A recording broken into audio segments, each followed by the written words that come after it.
معاشی خوشحالی اتنی آئی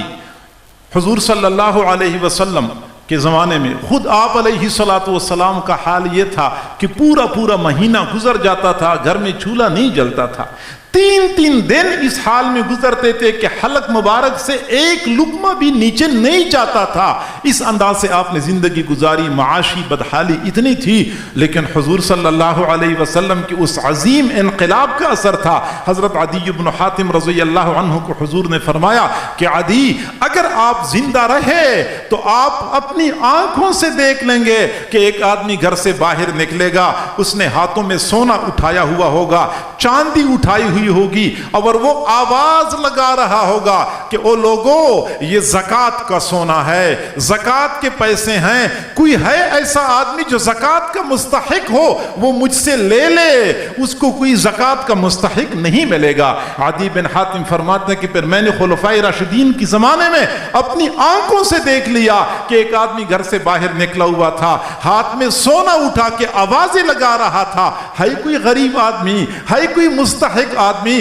کہ مجھ سے سونا، زکوٰۃ کا سونا وصول کر لے۔ معاشی خوشحالی یہاں تک پہنچا دی، حضرت عمر رضی اللہ تعالیٰ عنہ بیت المال میں کھڑے ہوتے تھے، بیت المال میں سونے کے اتنے ڈھیر لگے ہوتے تھے، ایک جانب سے ایک آدمی کھڑا ہوتا تھا، دوسری جانب سے دوسرا آدمی کھڑا ہوتا تھا، درمیان میں سونے کا اتنا ڈھیر لگا ہوتا تھا کہ یہ آدمی اس آدمی کو نہیں دیکھ سکتا تھا، یہ اس آدمی کو نہیں دیکھ سکتا تھا۔ یہ معاشی خوشحالی تھی۔ اقوام عالم کے درمیان مسلمانوں کا مقام اور مرتبہ اتنا بن چکا تھا کہ یہ قیصر اور کسریٰ اپنے اپنے محلات میں مسلمان حکمرانوں کا نام سنتے تھے تو کانپ اٹھتے تھے۔ ہارون الرشید اپنے دربار میں بیٹھا ہوا تھا، یہ مسلمانوں کے عروج کا دور تھا، یہ مسلمانوں کی ترقی کا دور تھا، یہ عظمت اور عزت کا دور تھا۔ جب ہارون الرشید اپنے دربار میں بیٹھا ہوا تھا، بادل کا ٹکڑا تیزی کے ساتھ ایسے جا رہا تھا تو ہارون الرشید نے بادل کو خطاب کر کے کہا، سیری حیث ما شئت انت سیری، بادل تو جہاں چاہے وہاں چلا جا، تو جہاں چاہے وہاں چلا جا، جہاں تو چاہتا ہے وہاں برس لے، لیکن یاد رکھنا تیرے پانی سے پیدا ہونے والی پیداوار کا خراج میرے بیت المال میں آئے گا۔ تو جہاں جائے گا تیرے پانی سے پیدا ہونے والی پیداوار کا خراج میرے بیت المال میں آئے گا۔ اس انداز سے مسلمان حکمران بادلوں کو خطاب کیا کرتے تھے۔ یہ عظمت کیسے ملی تھی، یہ عزت کیسے ملی تھی؟ ہاں، اللہ رب العزت نے اس کی وجہ بتائی ہے، اس کا نسخہ بتایا ہے۔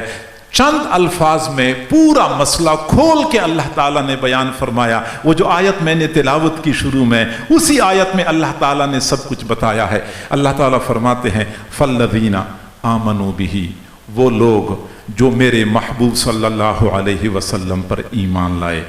وَعَزَّرُوهُ، انہوں نے میرے محبوب کی تعظیم کر لی، وَنَصَرُوهُ، میرے محبوب کی مدد کر لی، وَاتَّبَعُوا النُّورَ الَّذِي أُنزِلَ مَعَهُ، اور جو قرآن، جو وحی رسول اللہ پر نازل ہوئی تھی، اس قرآن اور حدیث کی ان لوگوں نے پیروی کر لی، اولئک هم المفلحون، یہی لوگ کامیاب لوگ ہیں۔ حضرات صحابہ کرام اور اس معاشرے کی کامیابی کا راز اللہ رب العزت نے ایک آیت میں بتا دیا کہ یہ حضرات 4 کام کرنے والے تھے۔ یہ بلندیاں، یہ رفعتیں، یہ کامیابیاں، یہ عظمتیں ان کو اس لیے ملی تھی، انہوں نے 4 کام کر لیے۔ حضور صلی اللہ علیہ وسلم پر ایمان لائے، حضور صلی اللہ علیہ وسلم کی تعظیم کر لی، حضور صلی اللہ علیہ وسلم کی مدد کر لی، اور حضور پر جو قرآن اترا، جو احادیث اللہ کی جانب سے حضور کو القا ہوئی تھی، قرآن اور حدیث پہ عمل کر لیا۔ اب یہ تو حضرات صحابہ کرام کے بارے میں فرمایا کہ صحابہ کرام نے یہ 4 کام کیے تھے، اس لیے ان کو بلندی مل گئی۔ آج اگر ہمیں امت مسلمہ پستی کا شکار نظر آتی ہے، اور اقوام عالم کے سامنے گراوٹ کی انتہا کو پہنچ چکی ہے، اس کی بنیادی وجہ یہ ہے کہ ابھی ہم نے ان 4 کاموں کو پورا نہیں کیا۔ آج بھی اگر کوئی بندہ ان 4 امور کی تکمیل کر لے انفرادی زندگی میں کامیابی ہے۔ اگر ہم من حیث القوم اجتماعی زندگی میں ان 4 امور کی تکمیل کریں گے تو امت مسلمہ ایک مرتبہ پھر عظمت رفتہ کو حاصل کر سکتی ہے۔ تو 4 کام: ایمان، اپنے محبوب صلی اللہ علیہ وسلم پر ایمان۔ آپ سب کہتے ہیں کہ ہمارا ایمان ہے، ہم سب کا الحمدللہ ایمان ہے، لیکن حقیقت یہ ہے کہ یہ ایمان کی ظاہری صورت ہے، ہمارے پاس ایمان کی حقیقت موجود نہیں ہے۔ ایمان کیسے ہونا چاہیے، ایمان کا معیار کیا ہے، اللہ رب العزت نے وہ بھی ہمیں بتا دیا ہے کہ آپ کا وہ ایمان آپ کو بلندی پہ پہنچائے گا جو میرے محبوب کے صحابہ کی ایمان کی طرح ہو۔ وَإِذَا قِيلَ لَهُمْ آمِنُوا كَمَا آمَنَ النَّاسِ، ایمان لاؤ جیسا کہ اس وقت کے لوگ ایمان لائے تھے، یعنی جو حضور صلی اللہ علیہ وسلم کے صحابہ ایمان لائے ہوئے تھے، ایسا ایمان لانا اور ایسا ہی ایمان اللہ کے ہاں معتبر ہے۔ حضرت بلال رضی اللہ تعالیٰ عنہ کا ایمان، حضرت سمیہ رضی اللہ عنہ کا ایمان، حضرت عمار، حضرت یاسر کا ایمان، ان صحابہ کرام کی ایمان کی طرح ایمان چاہیے۔ فقط رسمی ایمان، فقط روایتی ایمان یقیناً ہمیں اس بام عروج پہ نہیں پہنچا سکتا جو ہمیں مطلوب ہے یا جو ہمارے اکابر کا ورثہ ہے۔ اور میرے بھائیوں، حضرت سیدنا صدیق اکبر رضی اللہ تعالیٰ عنہ کا ایمان، آج تو تشکیک کا زمانہ ہے، لوگ بات بات میں شک کرنا شروع کر دیتے ہیں، قرآن کے بارے میں شک، حدیث کے بارے میں شک، صحابہ کرام کے بارے میں شک، حالانکہ ان حضرات کا ایمان کیسے ہوا کرتا تھا۔ حضور صلی اللہ علیہ وسلم معراج پہ تشریف لے گئے، واپس آئے، ابو جہل سے ملاقات ہوئی، ابو جہل سے کہا کہ عمر اس کا نام تھا،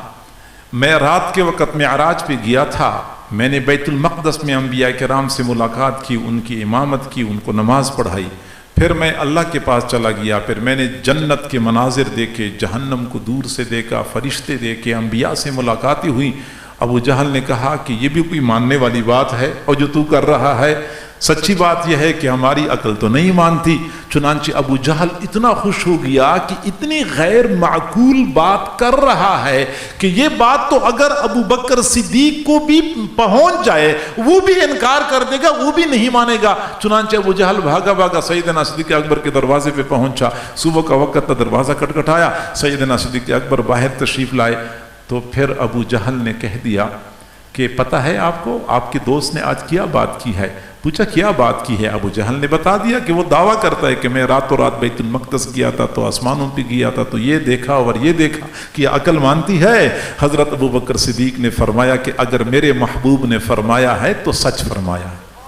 میرے محبوب نے فرمایا ہے تو سچ فرمایا ہے۔ آج تو ہمیں مولویوں کی بتائی ہوئی باتیں اچھی نہیں لگتی، یہ مولویوں کی باتیں ہیں، ہمیں مولویوں کا دین پسند نہیں ہے، ہمیں مولویوں کی باتیں پسند نہیں ہے۔ ہاں، مولوی اپنی طرف سے کوئی بات نہیں کرتے، یہ محبوب صلی اللہ علیہ وسلم کی تعلیمات ہوتی ہیں جو مولوی منبر پہ بیٹھ کے آپ کے سامنے کھولتے ہیں، لیکن آپ مولوی کا بہانہ بنا کے نبی کریم صلی اللہ علیہ وسلم کی تعلیمات سے اعراض کرتے ہیں۔ اور میرے محبوب کے غلام ایسے تھے کہ محبوب کی تعلیمات اگر ابو جہل کی زبان سے بھی سنی ہے تو ان کو تسلیم کیا۔